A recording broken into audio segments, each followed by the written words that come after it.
satu di siang sampai sore ini, kemudian besok 1 orang lagi.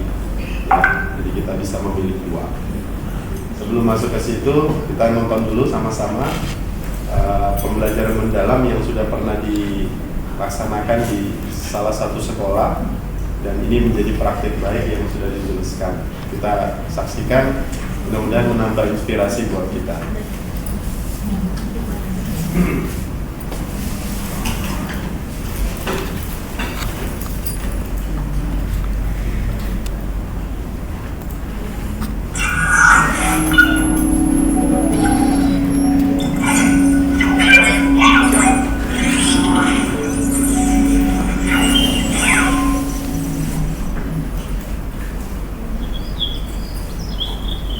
Alasan mengapa saya menerapkan strategi ini adalah beberapa faktor tentunya. Faktor yang pertama adalah kondisi di mana SMP Negeri 3 Pekalongan kekurangan guru.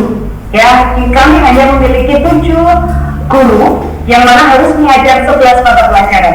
Bayangkan dengan adanya kekurangan ini, kami harus terus berupaya untuk mendorong bagaimana terciptanya pembelajaran yang mendalam, yang mana kontekstual, sehingga kami dalam komunitas belajar berupaya mendorong Bapak Ibu guru dalam komunitas itu untuk merancang pembelajaran yang mengintegrasikan beberapa mata pelajaran menjadi satu. Faktor yang kedua adalah kami selalu berupaya untuk memaksimalkan aset yang kami miliki. Yang ketiga adalah faktor di mana masih adanya miskonseptual di antara Bapak Ibu guru bagaimana menerapkan pembelajaran emosional dalam pembelajarannya. Jadi masih kesulitan Bapak Ibu guru untuk menciptakan pembelajaran yang penuh dengan pembelajaran sosial emosional dalam pembelajaran. Faktor-faktor itu kami kemas menjadi pembelajaran berbasis proyek yang menaruhnya adalah kita mengambil kearifan lokal, yaitu mengangkat komoditas unggulan dari desa persampahan. Oke, baik. Jadi saya mengimplementasikan pembelajaran mendalam ini dalam kelas saya. Yang pertama, saya menggunakan seluruh aset yang ada dengan pemikiran dasar, yaitu asset-based community development, atau mengembangkan komunitas menggunakan aset-aset yang dimiliki. Seperti kita di SMP Negeri 3 Pekalongan mempunyai kebun sekolah yang didalami singkong, maka kita secara aktif berupaya untuk memanfaatkan kebun sekolah itu menjadi laboratorium hidup. Kita kenal pembelajaran itu menggunakan interdisciplinary learning atau pembelajaran multidisiplin ilmu, sehingga pada pembelajaran itu kami menerapkan pembelajaran experiential learning atau mengalami pembelajaran langsung. Siswa menjadi pusat dari pembelajaran, bukan guru lagi, tapi siswa sepenuhnya. Mereka mengalami kemudian bisa mengimplementasikan dalam kehidupan sehari-hari mereka. Saya bangga sekali melihat Bapak Ibu guru yang sangat adaptif terhadap perubahan.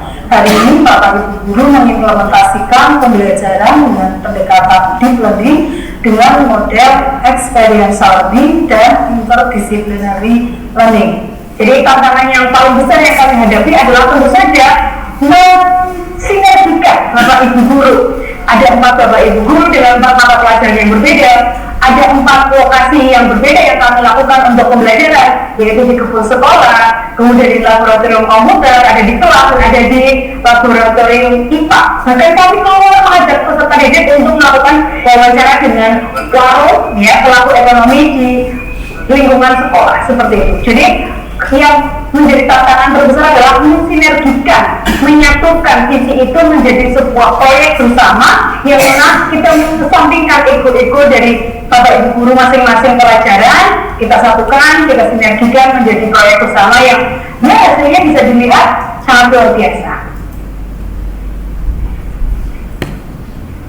Ya, mungkin kalau kita mendengar bazar sekolah, rasanya sudah tidak asing lagi ya bagi kita.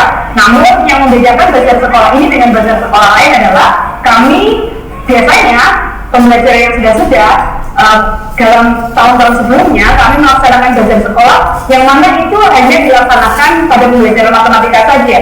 Namun kali ini dalam proses perbaikannya kami mengintegrasikan beberapa mata pelajaran yang terkait, yaitu ada bahasa Inggris, kemudian IPS, matematika, dan informatika.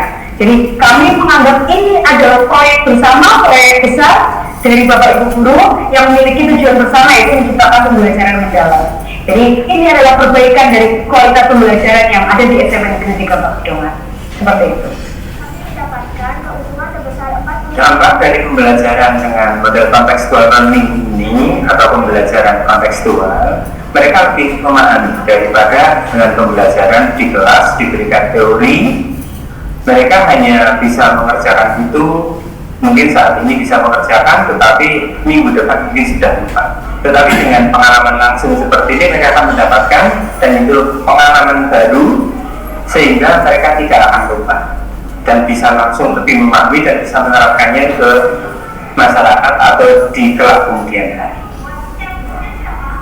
Harapan saya selaku kepala sekolah ke depannya guru terus berinovasi untuk mencari pendekatan di learning yang paling pas, tentunya dengan melakukan refleksi bersama dengan siswa agar siswa bisa belajar yang lebih kontekstual, bermanfaat, mendorong mereka untuk bertanya, berpikir kritis, dan mampu berinovasi untuk kedepannya, sehingga bisa menjadi bekal di kelak kehidupan hari kemudian untuk kehidupan para siswa. Harapan yang saya inginkan dari pembelajaran ini adalah saya berharap Bapak Ibu guru di seluruh Indonesia dimanapun berada bisa menerapkan pembelajaran ini, yang mana kita bisa bersiap diri untuk menghadapi tantangan di masa depan. Kita bisa membawa praktik-praktik pembelajaran ini yang mana kontekstual, yang mana berkolaborasi dengan beberapa disiplin ilmu, mereka mengalami langsung, mereka bisa menerapkannya di dalam kehidupan sehari-hari mereka di kehidupan nyata. Kalau saya boleh mengutip pernyataan dari Ki Hajar Dewantara bahwa didiklah peserta didik atau didiklah siswa sesuai dengan kodratnya, yaitu kodrat zaman dan kodrat alam. Kita harus kembali membawa peserta didik untuk peduli dengan lingkungannya, harus mengangkat komoditas apa yang ada di lingkungannya, sehingga mereka bisa berkembang sesuai dengan apa yang seharusnya. Kemudian kita tidak boleh lupa juga, kita harus mendidik peserta didik menggunakan teknologi yang mana sesuai dengan zaman mereka.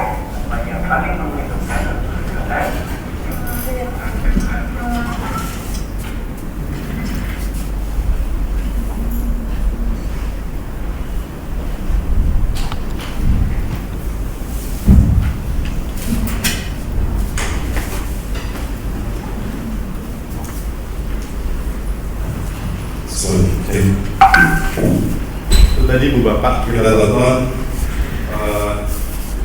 pembelajaran mendalam yang ketiga baru dimunculkan di tahun lalu oleh Pak Menteri, kemudian sudah dicoba di SMP 3 Pekalongan, dan Ibu Asri tadi kepala sekolahnya saya sempat bertemu dan menjadi teman pada saat kegiatan PM kemarin, dan beliau banyak menyampaikan terkait dengan pelaksanaan PM itu di sekolah.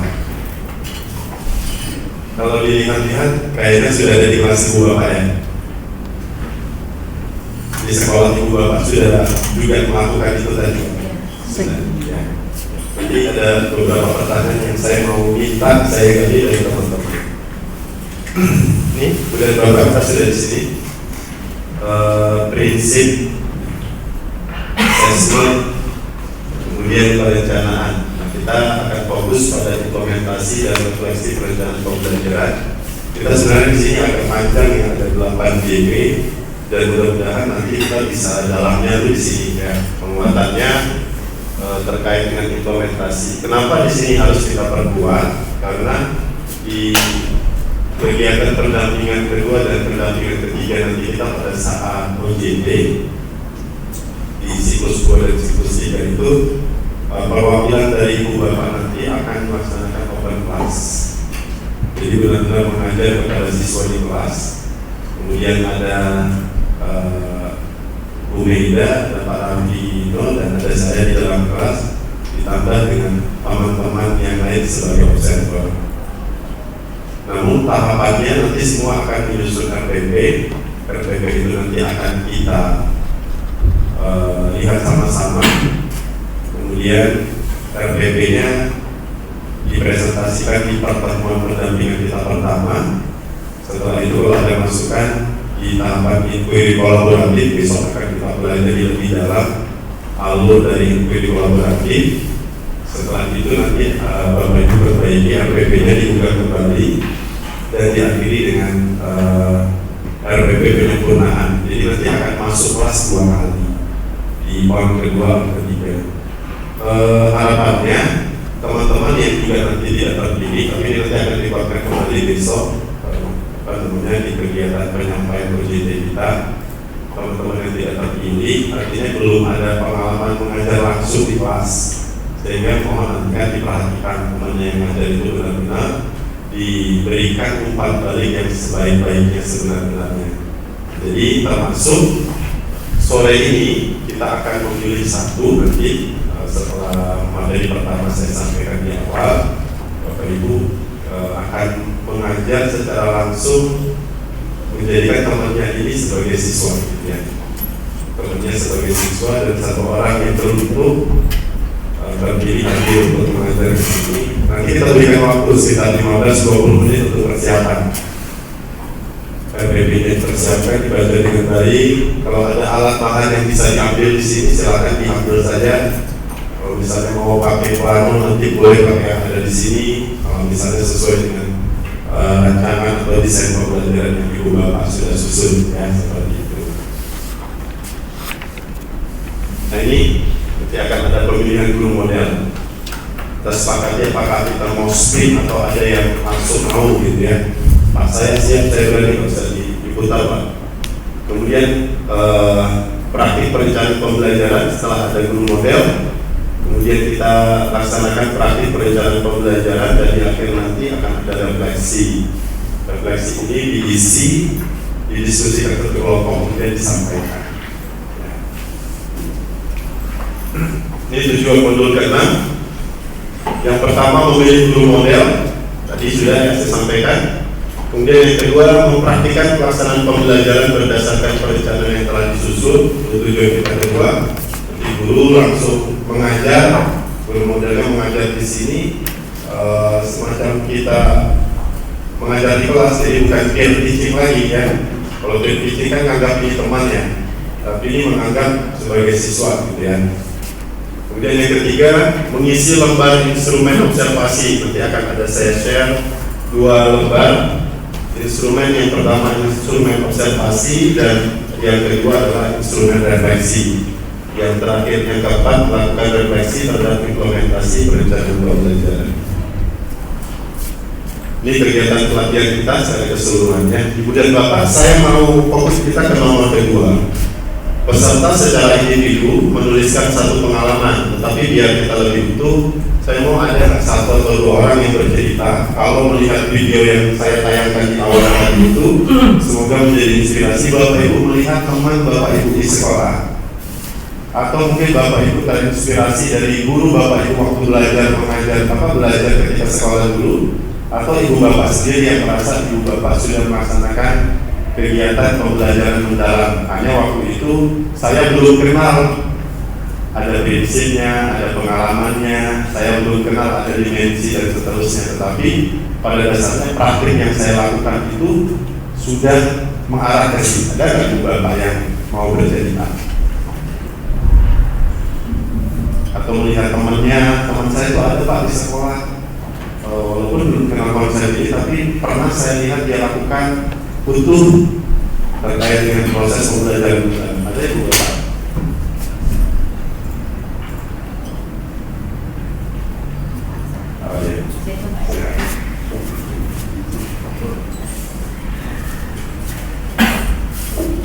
Ya, terima kasih buat waktunya ini teman-teman. Tadi Bapak melemparkan pengalaman, saya mengambil pengalaman sendiri sebagai guru biologi, di mana kami memiliki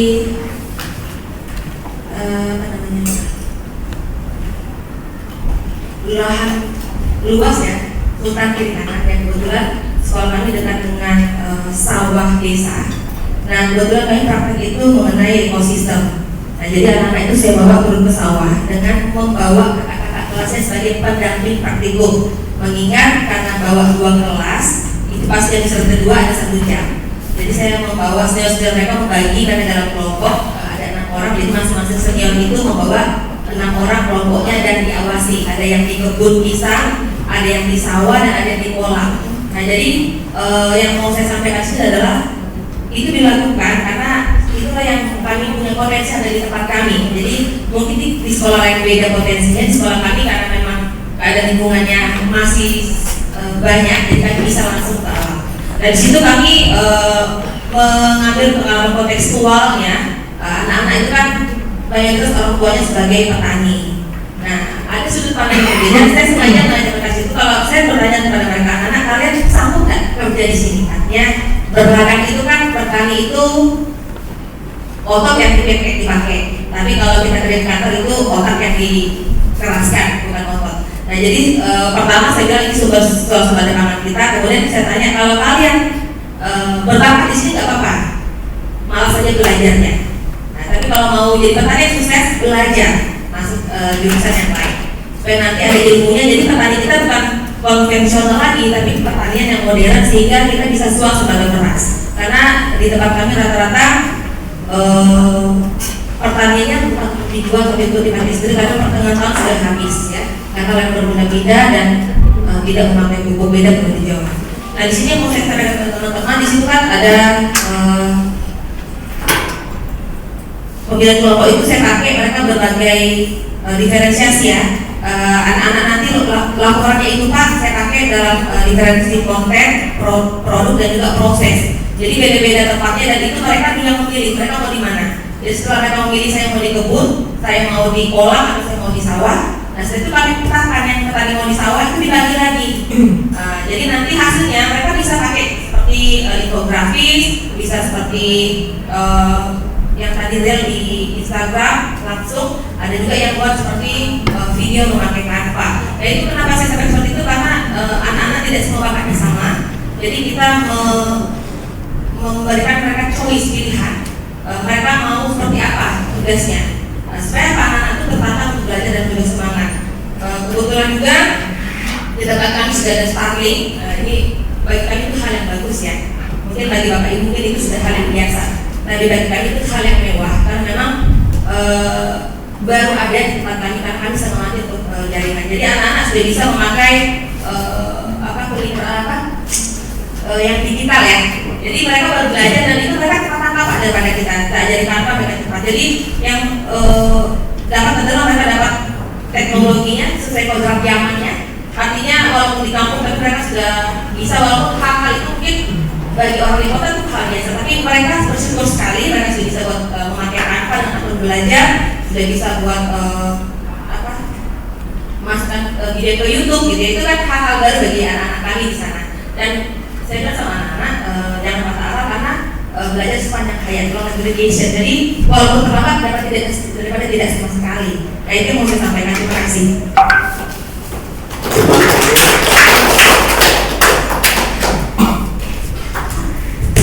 Baik, terima kasih Bu Ida ya sudah menyampaikan ceritanya bahwa kalau kita analisa pembelajaran mendalam itu sudah dilakukan bahkan sebelum teori IKM ini didengarkan kembali dan dikuatkan kembali oleh pemerintah kita. Kalau kita analisis dari cerita Bu Linda tadi dalam kaitannya dengan prinsip, kita sama-sama bisa teman. Kalau prinsip yang berkesadaran kira-kira sudah ada nggak di dalam hadir di dalam pembelajaran Bu Linda? Sudah ya. Anak-anak sadar kenapa penting untuk misalnya dibawa ke sawah, dibawa ke kolam, dibawa ke kebun tadi ya. Artinya sawah, kolam, kebun itu ada di dekat mereka dan mereka bisa menganalisa komponen-komponen apa saja yang ada di dalam ekosistem sawah, ekosistem kolam, ekosistem kebun. Berkesadaran. Kemudian yang kedua, menggembirakan tidak? Atau bermakna dulu? Bermakna nggak? Bermakna ya, jelas. Yaitu hadir ke tempat-tempat yang ada di sekitar mereka. Kemudian yang ketiga, menggembirakan pasti ya. Salah satu acuan ataupun indikator pembelajaran yang menggembirakan itu adalah pembelajaran yang anak langsung mengalami. Jadi Jadi dia bukan sebagai objek begitu, tetapi dia sebagai subjek pelaku. Jadi itu. Makanya kalau di IPA tadi kalau kita lihat dia pakai dia ada perbedaan beberapa ahli, ada pembelajaran dengan pendekatan mendalam, kemudian yang satu lagi dengan experiential learning. Nanti kalau kita lihat, nah di dalam teori yang pembelajaran experiential learning itulah yang digunakan di P5 kita kemarin, proyek penguatan profil belajar berkelanjutan. Kalau pada konsep-konsep yang experiential learning, kalau kita mau urutkan 3 pengalaman belajar itu, disitulah boleh berbalik-balik. Berbalik-baliknya gimana? Boleh mengaplikasi dulu, kemudian baru dia merefleksi, di akhir baru dia mengalami gitu ya. Kalau di pembelajaran di penelitian biasanya penelitian deduktif gitu ya, umum kemudian ke khusus, baru mengarah ke konsepnya apa sih.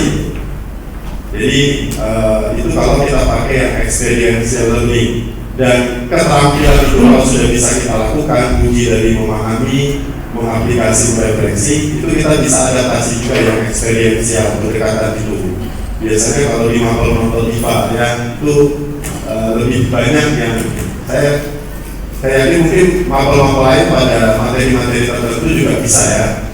Tapi kalau di mapel IPA banyak yang kita tanpa perlu misalnya memahami itu kita masukkan di awal ya, nanti kita yakin. Walaupun sebenarnya tahapan memahami, kalau kita lihat kemarin di slide itu, memahami kalau pakai contoh Pak Pranoto berenang ya Pak. Berenang itu kira-kira butuh teori nggak di depan teman-teman? Ya? Enggak. Ya, artinya ketika misalnya kita belajar berenang, kita perlu juga yang namanya pemahaman atau pengetahuan apa? Pengetahuan aplikatif dulu, ya kan? Nanti kalau di air, gaya tangannya tuh begini, kemudian ngambangnya tuh begini gitu, atau nafasnya begini. Itu perlu nggak disampaikan di awal? Ya? Ya perlu kita sampaikan betul. Kita perlu sampaikan di awal. Makanya kemarin itu kalau pengetahuan itu dibedakan 3 ya. Ada esensialnya, ada aplikatifnya, ada nilai karakternya. Jadi tetap harus kita sampaikan dulu. Tetapi kalau teori terus, yang bilang Pak Pramono kemana ada bisa renang, nanti gayanya gini, kalau balik gini dan seterusnya. Tetapi kalau sudah dapat teori esensialnya untuk aplikatif, terjun ke kolam, kemudian suruh berenang gitu. Nah seperti itu. Nah yang di pembelajaran mendalam ini seperti yang disampaikan Bu Linda tadi, ternyata itu sudah kita lakukan semua. Saya yakin teman-teman yang lain sudah menyampaikan bahwa ini sudah kami lakukan ya. Hanya ada penekanan yang harus kita buatkan khususnya tadi di kemitraan. Saya catat dari Bu Linda tadi, kemitraan bahkan sampai melibatkan murid kakak kelas. Kalau sesama guru ada nggak Bu? Oh, masing-masing pada program gurunya pas. Kalau tadi 7 guru untuk 11 ya, sehingga bisa untuk lintas. Nah kalau memang guru pas, berarti mitranya mungkin dengan berarti izin ke pemerintah desa ya. Karena pakai sawah desa itu bentuk salah satu kemitraan. Kemitraannya pakai Trisentra ya, Trisentra pendidikan. Kalau sekarang jadi Trisentra ada media lagi ya, tambah macam-macam. Trisentranya berarti yang satunya masyarakat itu yang dilibatkan walaupun tidak sebagai sumber belajar, tetapi lahannya itu yang kita gunakan untuk tempat belajar. Gitu. Baik, terima kasih. Ada lagi? Sekolah kota ada nggak Ibu Bapak? Oh iya. Ibu di kota kan? Nggak di kota, di desa saya. Saya berbagi pengalaman aja. Terima kasih Pak atas kesempatan yang diberikan kepada saya. Ini pengalaman saya waktu sekolah, saya baru tahu seperti ini pembelajaran mendalam. Saking berkesannya pembelajaran itu, saya masih ingat nama guru saya. Beliau dari mana gitu? Nama beliau tuh Pak Yusuf. Dan beliau dari Bunjur. Saya nggak tahu. Jadi mungkin kebetulan sama, tapi seperti apa ya? Saya diajari pada saat itu kelas 8, beliau itu guru IPA. Ya, jadi diajari materi biologi. Jadi kalau tidak salah bikin tempe. Jadi pada saat itu beliau masuk ke kelas kita, bawa ke lab. Jadi ruang pembelajaran kami tidak di kelas, beliau bawa langsung ke lab. Jadi di sana dijelaskan cara kerja jamur itu seperti apa, tempe itu bisa dari awal itu bahannya apa, bagaimana bisa jadi tempe, prosesnya dijelaskan di awal sama Pak Yusuf ini. Kemudian kami dibagi kelompok. Setelah dibagi kelompok, singkat cerita kita diberikan proyek untuk praktek bikin tempe seperti itu. Jadi di situ dicatat mulai dari bahan yang harus kami siapkan, kemudian peralatannya apa, lalu proses berapa lama untuk proses ini gitu, sehingga kami harus sabar menunggu menjadi si tempe ini tadi seperti itu. Nah, bagaimana dengan bahan-bahannya itu kami cari sendiri, beli sendiri. Jadi orang tua juga support gitu, dibelikan kedelai. Jadi memang harus dibawakan kedelai kayak gitu. Pertama untuk bahan contohnya memang gurunya menyediakan.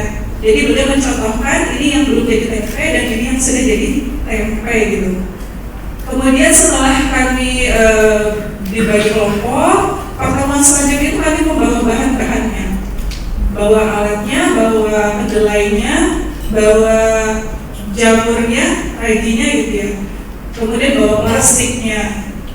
Jadi kami kerja bikin tempe, kemudian diberikan petunjuk pengerjaannya. Setelah itu diberikan nama, setiap plastik itu dikasih nama dan disimpan di satu sumber ruang. Jadi kata bapaknya, setiap kelompok itu nanti boleh ngecek, atau anak-anak pas habis istirahat boleh ke lab untuk ngecek, karena dia kan kekurangan kaca ya lab itu. Jadi kita bisa lihat itu tempenya udah mulai berjamur, tempenya udah mulai setengah jadi kayak gitu. Jadi kita excited tiap hari ngecek itu si tempe tadi. Tapi ada satu tempe itu yang dia di dalam ruangan tertutup, disimpan sama Pak Yusuf ini tadi. Setelah beberapa minggu kami boleh ke lab lagi untuk melihat ternyata hasilnya ada tempe yang jadi, ada yang tidak jadi. Ternyata kata beliau, apa ya waktu itu beliau bilang, oh ini dipengaruhi oleh tingkat kebersihannya, kemudian suhu ruangnya, seperti itu katanya. Jadi ada yang sempurna, ada yang setengah jadi. Wah, kami jadi baru tahu tuh, oh ternyata seperti itu ya bikin tempe. Nah, di kepala saya ini, kalau kita bisa bikin tempe, berarti kita tak perlu beli tempe ya dalam pikiran saya. Jadi saya pikir gampang betul ya bikin tempe. Saya pikir gitu. Akhirnya saya pulang ke rumah, bener bapak ibu saya beli kedelai. Karena tadi saya ini penasaran, saya nggak puas gitu dengan hasil tempe tadi di sekolah. Saya harus coba lagi, saya bilang. Jadi saya pulang, saya beli kedelai lagi. Saya siapkan lagi kedelainya dari awal. Saya ajari orang tua saya juga. Jadi mereka juga penasaran, kenapa kok? Gimana caranya kok bisa jadi tempe dari kedelai putih begitu ya? Akhirnya saya bikin tempe, bapak ibu setengah berhasil sih Pak. Hasilnya nggak tahu apa yang salah, berarti kan ada yang miss di situ karena saya juga nggak terlalu ahli di IPA gitu. Akhirnya tempe setengah jadi tapi ada yang jadi. Nah saya bilang saya bawa tuh hasilnya ke Pak Yusuf.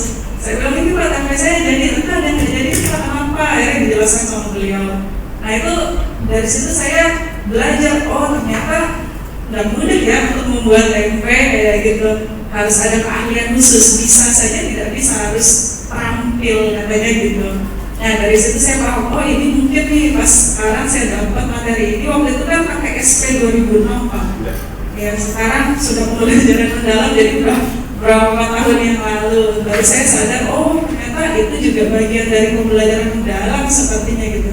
Nah yang menjadi ini pas saya sekarang bertanya, waktu itu saya sadar Pak, membangun kesadaran itu berhasil. Nah sekarang itu yang menjadi kebingungan saya, gimana cara membangun kesadaran siswa saya seperti saya sadar waktu itu, gitu maksudnya. Jadi saya kebingungannya saya di sini. Terima kasih Pak. Kita dulu buat semua. Terima kasih Bu Halimah ya. Halimah ya.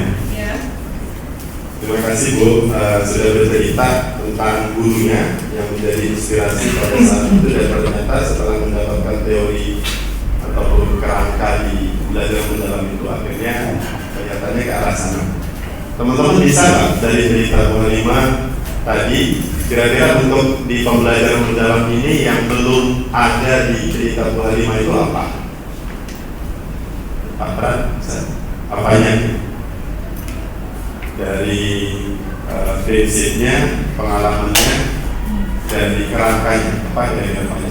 Atau Ibu yang lain boleh? Pak Pri, bisa? Apa kira-kira yang belum? Kalau secara prinsip sudah semua belum? Sudah ya, sadar ya, kemudian bermakna ya kan, sampai menjadi orang tua di rumah gitu kan, kemudian menggembirakan. Kebermaknaan itu bentuk daripada refleksinya, bisa meregulasi diri untuk itu diperluas sampai dibawa ke rumah. Berarti refleksi di tahapan akhir itu sudah. Kemudian memahami, paham nggak? Paham ya, bagaimana dia bisa Bu sampai mengingat dan menjelaskan momen saat itu. Berarti karena saking berkesannya masuk ke long-term memori ya, memori jangka panjangnya. Dan ketika menemukan pembelajaran ini, semuanya jadinya merekognisi, merecalling informasi-informasi yang oh ternyata guru-guru itu seperti ini gitu. Sayangnya nggak suka IPA sehingga nggak masuk jadi guru biologi ya. Guru Indranya jadi guru biologi ya. Apa yang belum ada kira-kira? Aplikasinya kurang kali ya Pak ya? Aplikasinya? Nggak berhasil kan? Ya.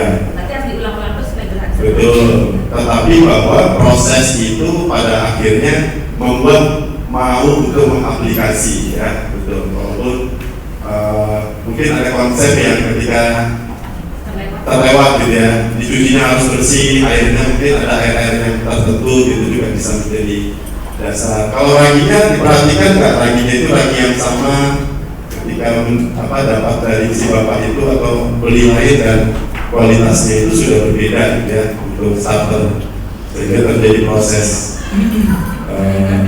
ya jadi gagal. Pemanfaatan digitalnya barangkali yang saat itu belum ada ya, belum ada ya. Ya saat itu mungkin kalau sudah canggih, Ibu dibikin suruh buat laporan pakai Canva juga ya, buat Canva laporan proses pembuatan tempe. Nah barangkali itu yang walaupun tadi kita sampaikan pemanfaatan digital itu opsional, tetapi itu saat ini menjadi hal yang harus kita lakukan juga kepada anak kita. Kenapa? Karena tadi kodrat zaman kayaknya si Ibu tadi itu program yang dulu ya, ada bahasanya itu ke arah sana. Jadi bahanmu sesuai kodrat alam dan kodrat zamannya. Oke, terima kasih ya Ibu sudah bercerita. Kalau yang lain untuk BPM, asesmen juga kayaknya belum ya. Mungkin saat itu proses itu nggak dipantau langsung gitu ya, hanya dari bagaimana Ibu membuat laporan ya. Tapi kalau laporan berarti termasuk formatif sudah ya. Maksudnya laporan setiap hari karena disuruh melihat setiap hari ya. Observasi aja Pak. Observasi. Pas sudah berkembang, belum berkembang gagal. Dan itu nanti jadi laporan akhir ya. Berarti project base ya. Oke, baik. Kita lanjut. Kalau yang pertanyaan ini, Bu Bapak, bagaimana pengalaman Ibu Bapak saat mempraktikkan rencana pembelajaran di kelas? Setelah buat, kemudian setelah perencanaan di kelas itu, apakah itu dipakai? Ataukah biasanya ditumpuk dari dokumen yang ada di meja ruang kerja? Improvisasi. Improv. Jadi sebenarnya improv itu gimana? Menyesuaikan keadaan di kelas. Yang direncanakan itu tapi dibuka dulu ya Pak ya? Iya. Ya. Dibuka dulu, terus Disesuaikan dengan kebutuhan murid. disesuaikan dengan kebutuhan. Buka dulu. Dibuka, dilihat, dibaca gitu ya. Oh besok kayak ini, berarti langkah-langkahnya ini, tahapannya ini. Kalau butuh di lab, kalau yang IPA berarti harus ada laporan berarti nyiapin sendiri alat-alatnya. Kalau yang bahasa berarti kalau teks, berita Berarti besok siap-siap bawa koran gitu ya, atau mungkin dulu Pak. ya Dulu kalau koran. dulu, kalau sekarang print ini Pak ya. Betul sekali. Tapi jangan lupa Pak, Iya. sekarang ini karena harus bayar royalti, Oh, iya. harus mencantumkan Pak. Sumbernya. Sumber. Itu juga harus kita pikirkan itu. Betul. Jadi harus tentukan sumber ya. Termasuk kalau kita menulis soal nasional kan, kalau pernah ikut pelatihan itu, kalau kita kirim soal tanpa ada sumber itu kita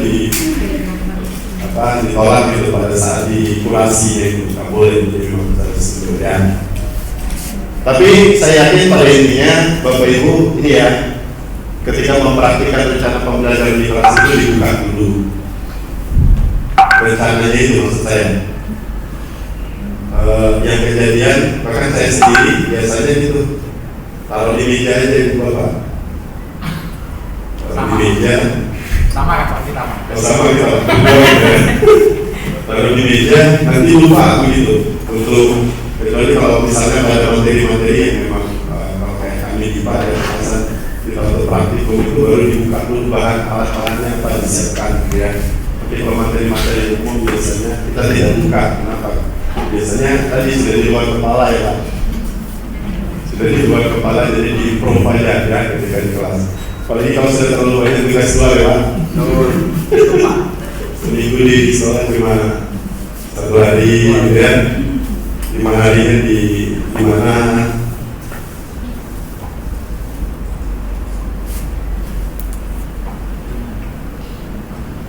Oke, kalau gitu kita sudah masuk ke situ. Kita masuk ke pemilihan guru-guru ya. Jam 2, jam 3 kita berakhir setengah. Mau kita putar Ibu Bapak nih ya. Tujuan aktivitasnya adalah mempraktikkan pelaksanaan pembelajaran berdasarkan perencanaan yang telah disusun, yang Ibu Bapak susun sendiri. Kemudian yang kedua, nanti yang tidak beruntung berarti tidak maju di sini. Berarti Ibu Bapak amati benar-benar menggunakan obat instrumen. Nanti obat instrumennya sebentar setelah ini saya terus.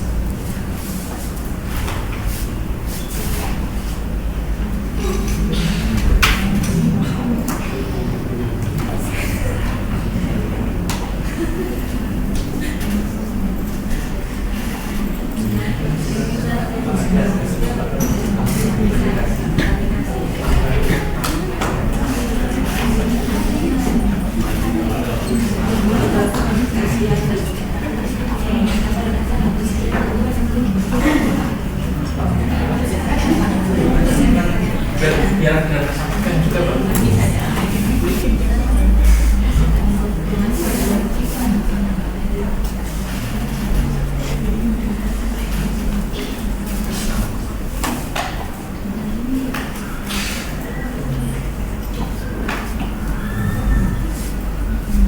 Ini untuk instrumen yang nanti digunakan teman-teman yang tidak maju ke depan, ditulis siapa guru modelnya, kemudian pemberitahuan tadinya nama Bapak dan Ibu.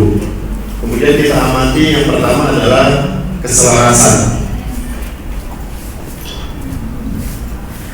Nanti boleh di-share RPP yang maju ya, yang maju share RPP, jadi teman-teman bisa menyaksikan keselarasan antara tindakan implementasi pada bagian perencanaan itu selaras dengan kegiatan yang betul-betul dilakukan pada awal pembelajaran, pada kegiatan inti di pemahamannya dengan melibatkan pengalaman, dengan melibatkan prinsipnya, dan yang ketiga di kegiatan penutupnya.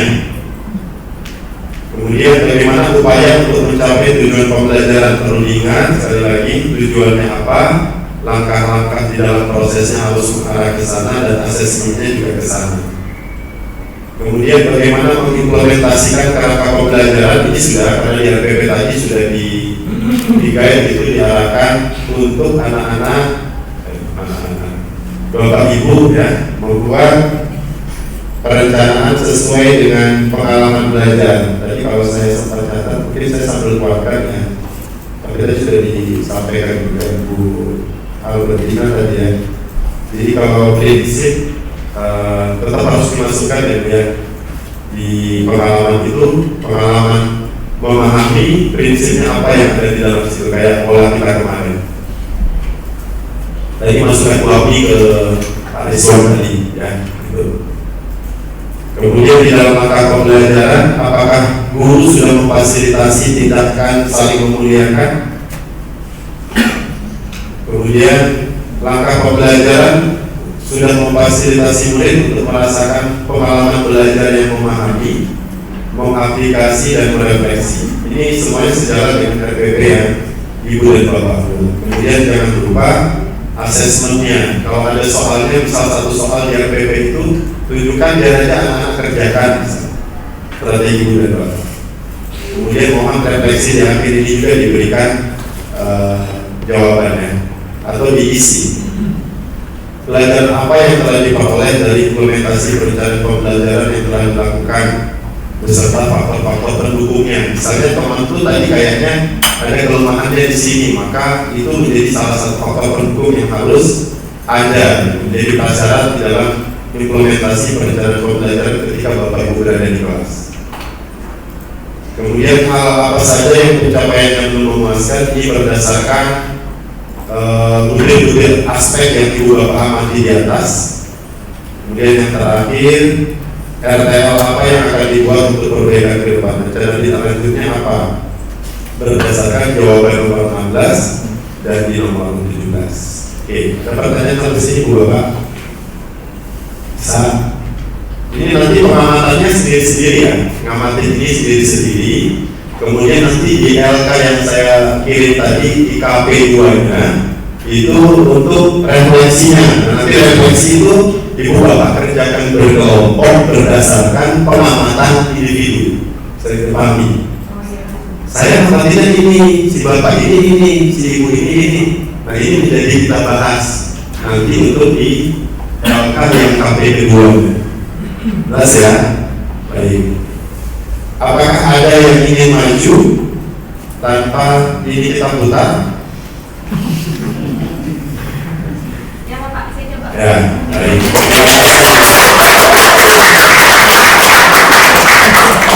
Karena saya khawatir kalau kita screen padahal pengen maju udah siap-siapnya, tapi namanya nggak keluar kan? Coba. Oke, saya berikan waktu 10 menit, Bu Linda ya, 10 menit. Bu Linda persiapkan segala sesuatunya. Teman-teman yang ada di sini adalah siswa. Jadi jangan karena observer semuanya rektor aja. Sambil diingat-ingat atau sambil dicatat-catat aja dulu. Jangan langsung diisi di situ. Oh, Bu Linda ini, ya. Baik, 10 menit dari sekarang. Nanti pukul 14.19 kita mulai. Bu Linda boleh koordinasi teman-teman kelompoknya nanti sebagai apa, termasuk kelompok lainnya dilibatkan sebagai siswa. Pak Risma nanti tanya ini ya, biar hidup suasana misalnya. Tapi jangan kalau sama. Ya. Tapi jangan kalau sama. Saya anak kawan itu.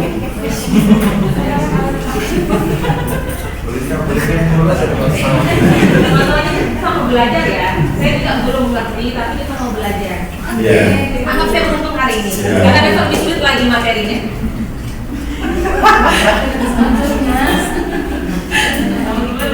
Kalau besok pagi kita juga beri satu orang lagi ya. Nanti malam Ibu Bapak kalau merasa sudah siap, kayak misalnya mau nyoba maju gitu, jadi nggak usah lagi screen, maju aja, relawan aja gitu. Dan beraninya Bu Linda itu juga membuat teman-teman yang lain jadi tenang ya.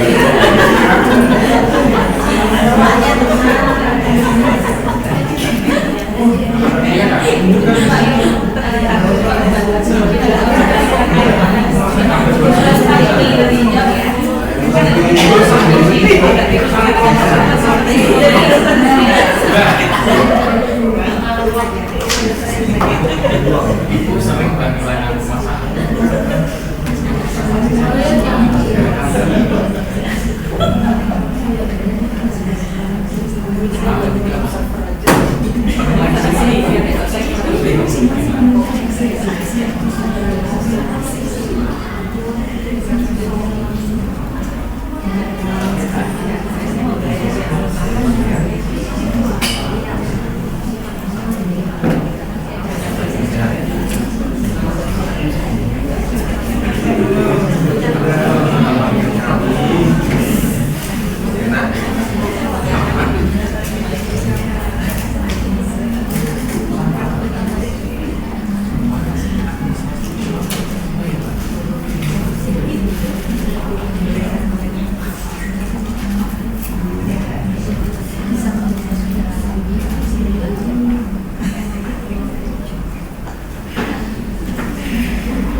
bagian yang